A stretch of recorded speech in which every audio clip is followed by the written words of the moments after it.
Good evening and salutations, my GH fans. Okay, so we'll start off with Trina for a hot minute because I don't know how invested I am in this story, in a sense. It's been 2 days so far, and she has still been, I don't know how to put it. I want to sit there and say she's been concerned and been just talking to people about Kai's surgery and everything like that, but what takes me out of it in a lot of ways is how little are they invested in the Kai character. Like, Kai is not a character. Kai is a character for Trina in a sense, right? Like, Rory was just there for a placeholder until he decided to move in a whole spring of it. And I feel like that's how they're making Kai. You know, um, he hasn't really talked about his family, hasn't shown his family or anything like that. Hasn't had his own stuff that was going on outside of Trina. The only time that he really interacted with anyone besides Trina and that dick of a guy is Drew, aka the Big Bad Wolf. So,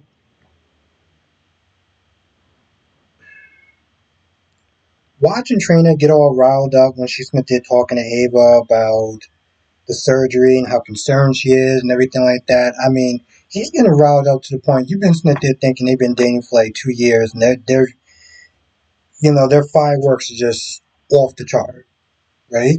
Like, they're just in the beginning of their dating stage, really. And I'm not just saying that she's not a person, but like the level that she's giving is something else.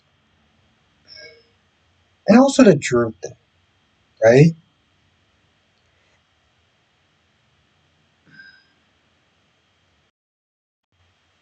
Like, she's talking about how she doesn't like the fact that Drew is involved in this whole thing and that, it's not good or whatever. And I'm sitting there thinking, okay, let's sit there and take Drew out the equation for a hot minute. Let's say it was somebody else. If the results are still going to be the same, rather Drew gave him that information or somebody else gave him that information.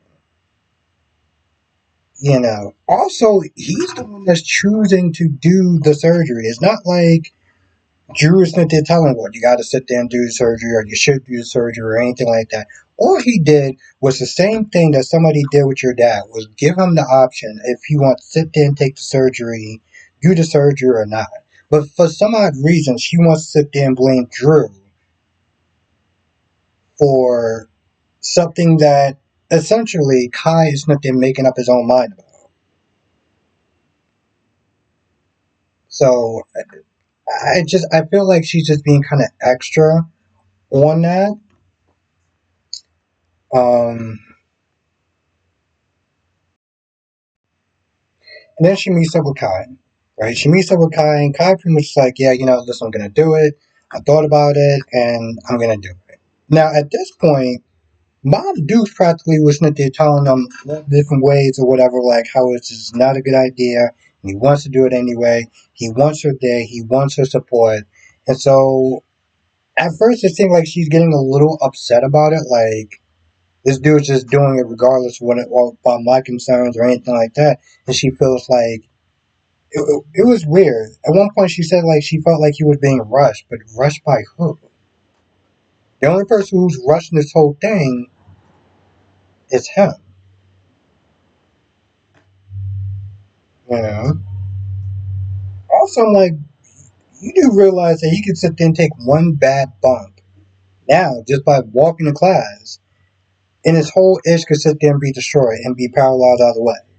So, like, this whole hyperactive thing that she's doing just seems way over the top. Now, let's talk about Alexis.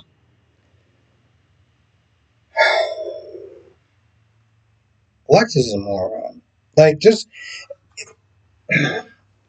when Diane was just saying that, listen, we've seen how much of a good mother you are. I'm like, but is she though?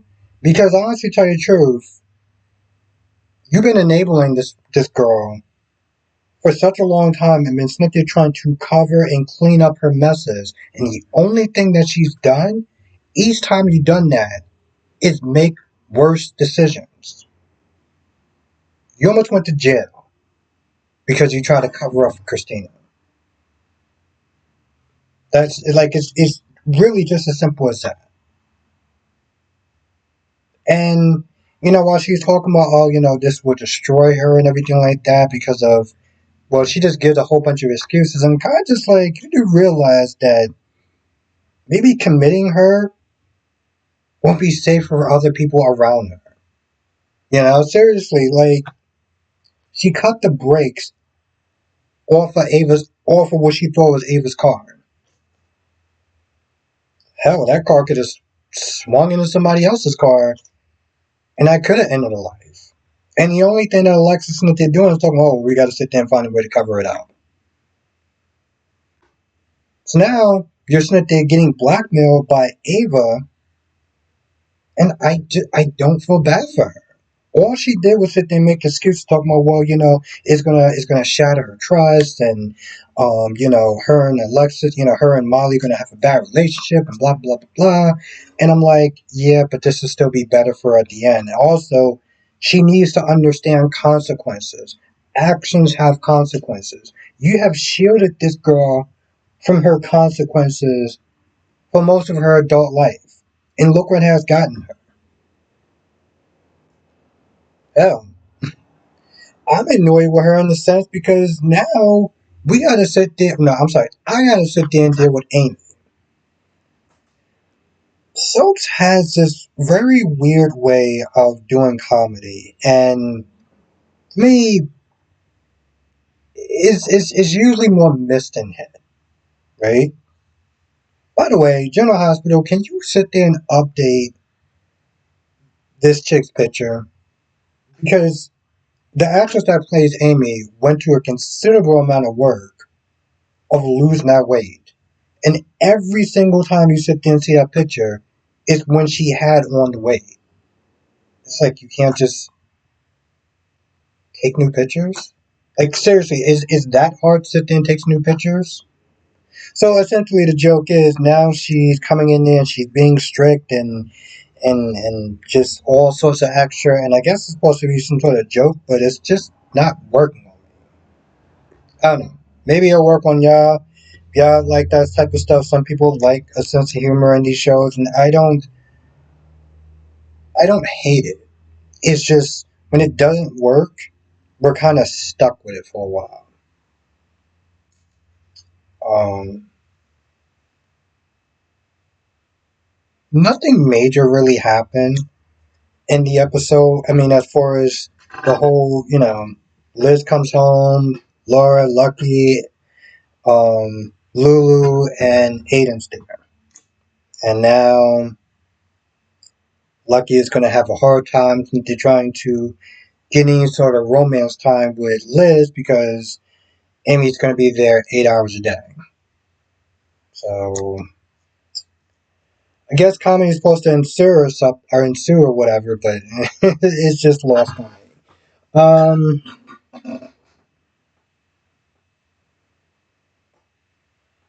after after Ava sees Trina and Alexis finish doing all her excuses and mental gymnastics to try to justify why she won't just commit Christina, she wasn't meeting up with Ava. And so, she starts to embezzle some money from the Casa estate and to installments. But see, the thing about Ava, when you're dealing with Ava, you always gotta sit there and expect the worst. Because now, she doesn't just want the money, she wants extra for her pain and suffering. So, for her, for Rick, and how she chooses to spend her money is on her. Now Alexis looks annoyed, and I'm like, I'm sorry, bro. We supposed to sit there and actually care how you feel at this point? You did this to yourself. You knew the right thing to do. You chose not to do it. Um, so now she got to deal with that.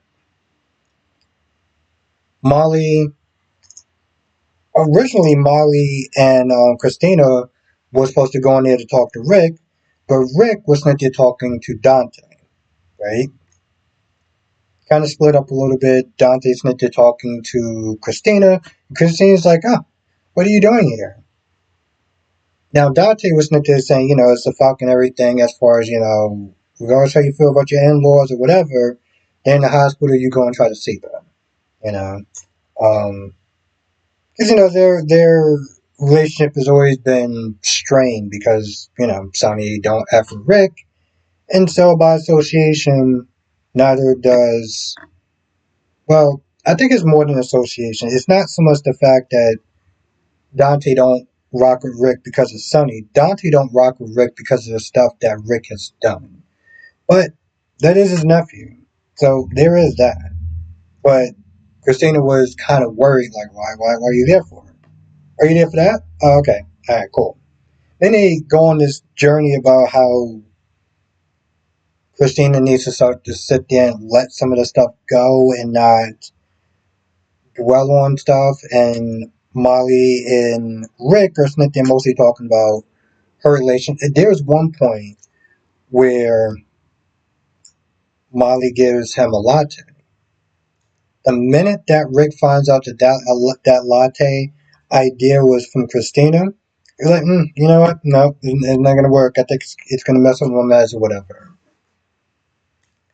But Molly Smith there talking very hopeful about a future with her and her sister and how they can become better and stuff like that. And Rick gets that text from Alexis just about from Ava with a bunch of dollar signs. You're like, oh yeah, yeah, yeah. Hope it works out. Pretty much. Um, Chase and Lois clears the air as far as the whole secret and what kind of position that this secret has put Chase through. Part of me, there was a point where Lois was like, listen, I wouldn't blame you if you resented me. And Chase was like, well, I did for a little bit, but then I started to understand where he was coming from. And I'm kind of just like, why would you resent her for? Like, honestly, to tell you the truth, I think you would probably resent your wife more than her mother. Like, yeah, she's the one that advised Brooklyn not to say anything to Dante and for Brooklyn not to say anything to you. But you have more of an issue with Mom Dukes than the woman who married you and lied to you for like a whole damn year? You want to sit there and tell me how that makes sense? Yeah, I don't get that, but whatever. Um anyway, they cleared the air and Gio's gonna sit there and play his violin because Brooklyn encouraged him to. Now the last scene is with Emma, Joss, and Professor Dalton. Nothing really comes of it except for the fact that there's a point where I guess they both presented their cases, or I don't know, they had a class with Dalton or whatever. But Dalton was really impressed with Emma and was there saying you should sit there and apply for the research assistant to Emma, and she seemed like she's really psyched and stuff like that. And Jocelyn got to get that spot. I think either they're going to sit there and compete, or both of them are going to sit there and be um, interns for him.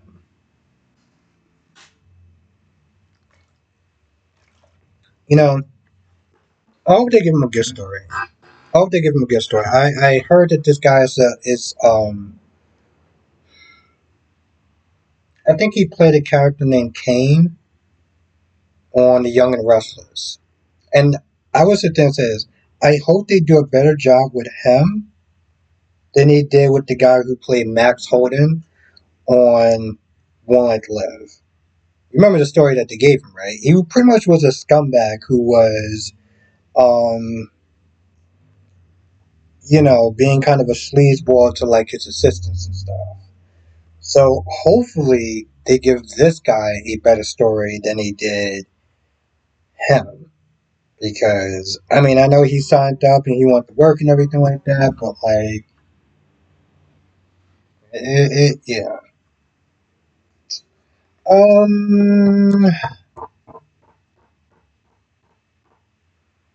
I think that's about it. I can't think of anything else. I don't know if I'm actually going to stream tonight. Um, I'm probably just going to sit there and just have a actual rest night. But if anything changes, I will sit there and put it in my community tab. Anyway, with that being said, I'm going to go. I'll see you in the next video.